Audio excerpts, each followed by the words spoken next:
by to visit my channel. If it is not your first time here, that means you are a subscriber, so welcome home. If it is your first time here, you will probably love it here, so you should subscribe if you are into loc content, career content, and all things curiosity filled, because we are a curious bunch over here. And today we are cutting my just below shoulder length. So this is my shoulder blade.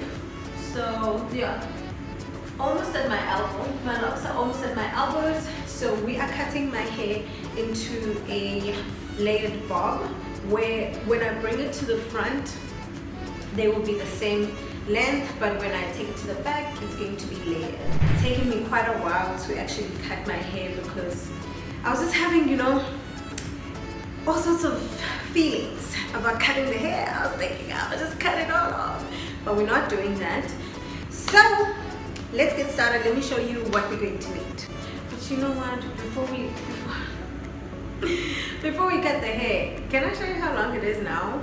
Okay, so this is how long my hair is now, and like I said, I've had my hair for 11 years, but I trim it often because I prefer a certain length. It just makes me feel more alive, and I don't know, maybe one day I'll be able to wear long locks, but for now they're a bit too much work than I'm prepared to put up with. I just need any sharp scissors. I don't necessarily use like a sheath for my hair, the scissors for hair.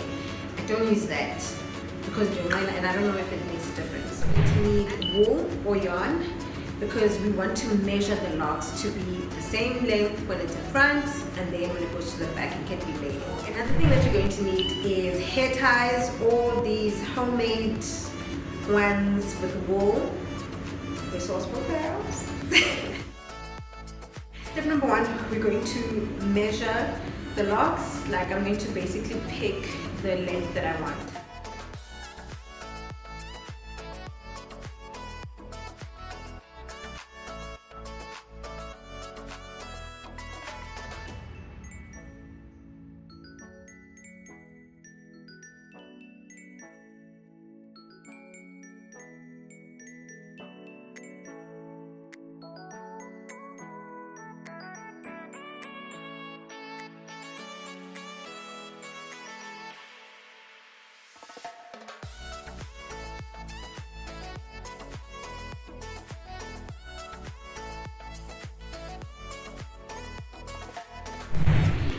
Now that I have the length of my desired length for the locks, I'm going to section it out into 4 sections, and I'm going to go around with the wool, measuring it and marking that area with the hair ties that I need.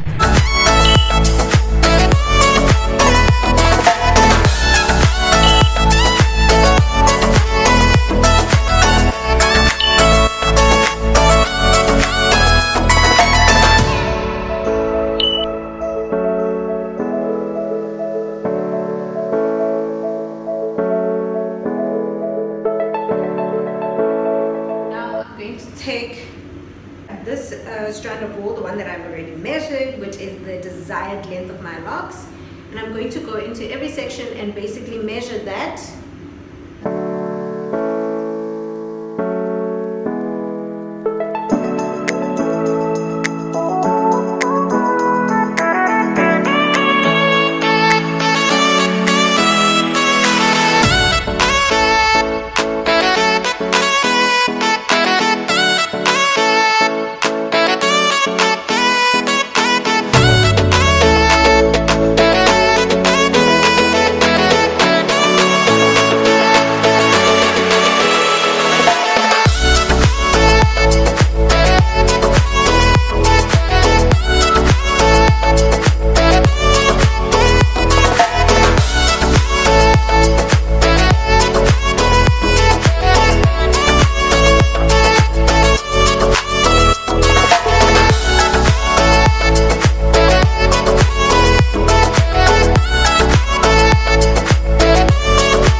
bit below the hair tie, and we're not going to pull the hair. Just going to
when I have short locks, it really brings out my face. I see myself more. I see so many features on my face that I didn't really recognize before, so that's mainly why I like having short locks. Maybe I'll never grow out of it, maybe I will. I will think that it looks better when the hair is twisted. So I just twisted my locks now. I didn't lay down my edges or anything because I'm literally going to sleep. But one thing that I will do, I need to do my locks into those double French braids. I really loved that hairstyle. If you knew me when I was younger and I had shorter locks, then you know what I'm talking about. So I'm going to be shooting an unboxing, and I'm probably going to do it in this set. I hope I'll do one day to see me wearing the same thing in every video, but please do let me know if you have short locks and you are looking forward to all the different hairstyles that you could do with your locks when they're shorter. So excited to see what we come up with.